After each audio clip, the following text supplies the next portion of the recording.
Hello everyone and welcome to Cooking with Alkali. That's where I teach you how to make something that you already know how to make, could have easily looked up, and are just watching this to see me screw it up and mention in the comments how bad I did. You guys are awesome.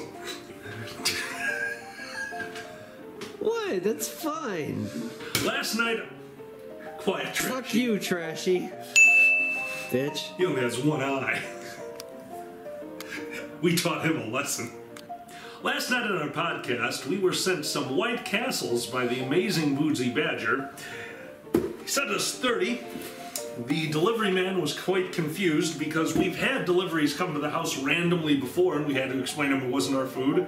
And in this particular circumstance, we actually thought that Fox and Pepper, who constantly order things to our house, might have, left our address as they ordered them to their current location. So we actually assumed that we were getting their food, and that cracked me up.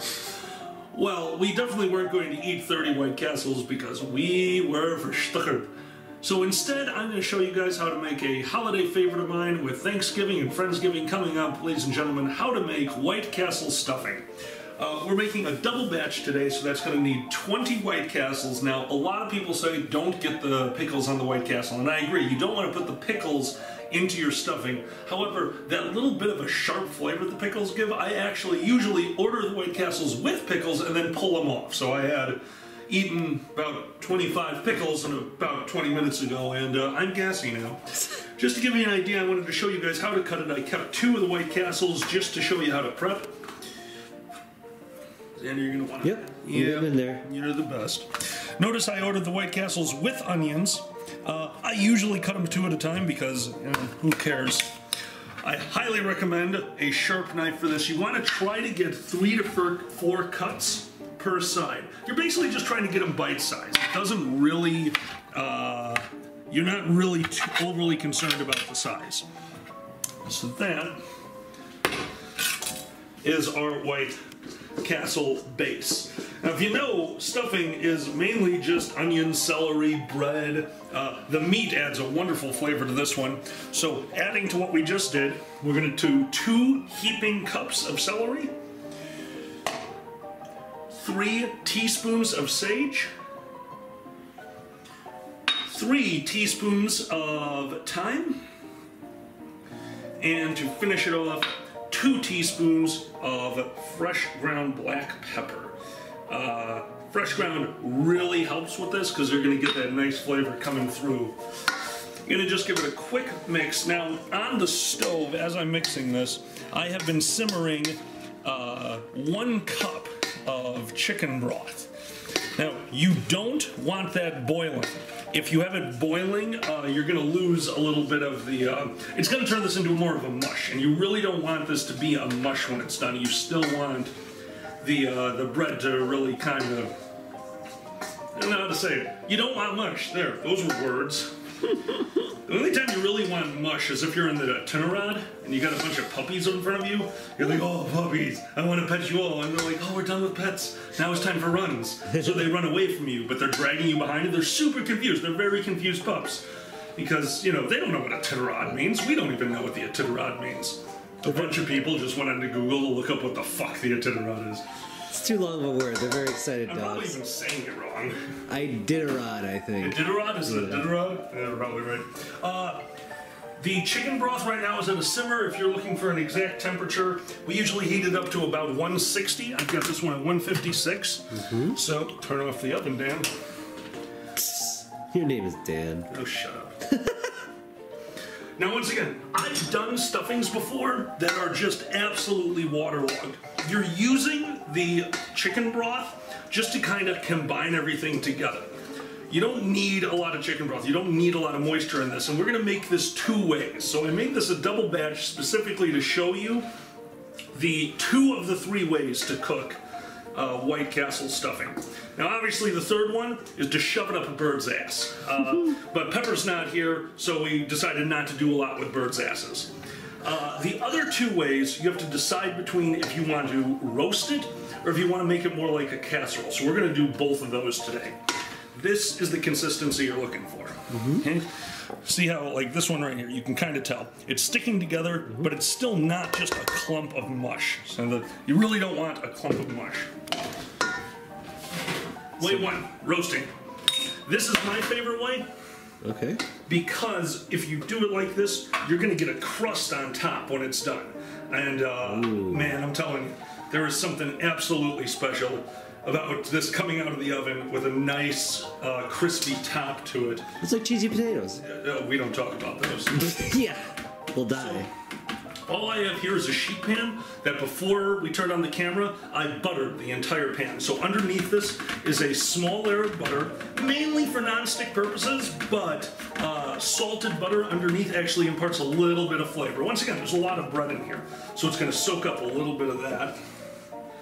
And I used the sheet pan, that's too big. So don't have a lot left over for the casserole. Oh no. Whatever, it still works.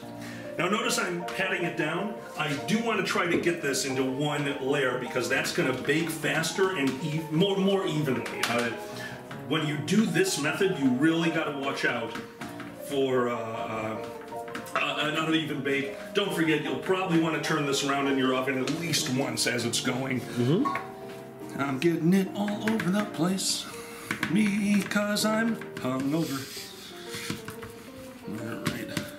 Oh, that White Castle. Oh yeah, we totally filled this whole tray. All right, so we're not going to do the casserole version, but I'll just tell you how to do it anyway. Okay.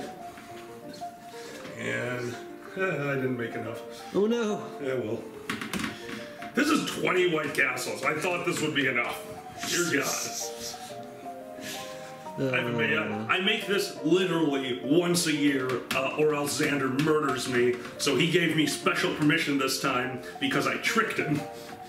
I said on our cast last night that I would give this recipe to everyone, which was basically my excuse to let Xander, make Xander let me make this once again. So I'll probably be making this again in a few months for Friendsgiving, but until then, this will have to do. All right, so, by the way, always wash your hands beforehand because you're going to be dealing with a lot of raw fucking shit. Yeah. Yeah, I just swear on my streams all the time now. We're not even trying not to swear anymore. You're Alkali. It kind of comes with the territory. Oh, is that it? It is. Alka swear. That swear jar. Oh my God. The amount of pizzas that we ordered out of that. How else are we going to put the rat kids to college? No, ratties.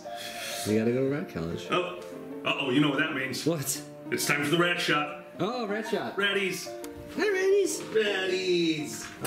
Oh, that one's a toy. That's a real one. That's a... Hi, Matilda. Did you mistake that? Where's Aria? I don't see Probably her. in bed. She's in bed. Anyway, back to the stuffing. All right, that's done. Oh, nice. So, once again, I just wanted a nice flat layer of this.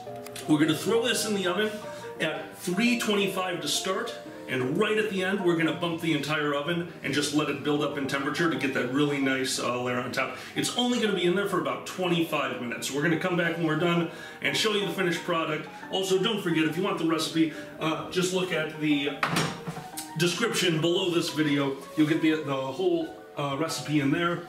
And of course, if you wanted to, you could have just done much easier, thrown it in a dish, lid on. You want to keep that moisture in there, and you would have put that in the oven at 375 for 20 minutes, checking it fairly regularly after that point. You'll probably need to leave it in longer. Highly recommend grabbing a little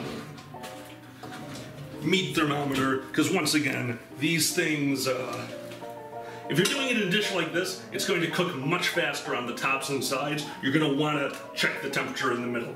So we're going to come back in a little bit and show you the finished product. See you guys later. Hi, welcome back. I'm your new host, the Hooded Chef. It's getting chilly outside. We finally finished it off. We took it out of the oven. I boosted the temperature up to 400 right at the end to give it this nice little crisp. And now that leads to this tasty, tasty monstrosity. Look at that.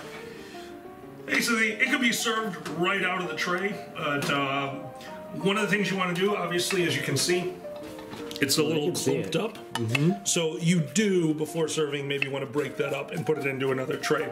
However, that is the White Castle stuffing. Woo. It is a salty, delicious mess. So, guys, good cooking. Hope this was helpful. But most of all, I'm going to eat this now.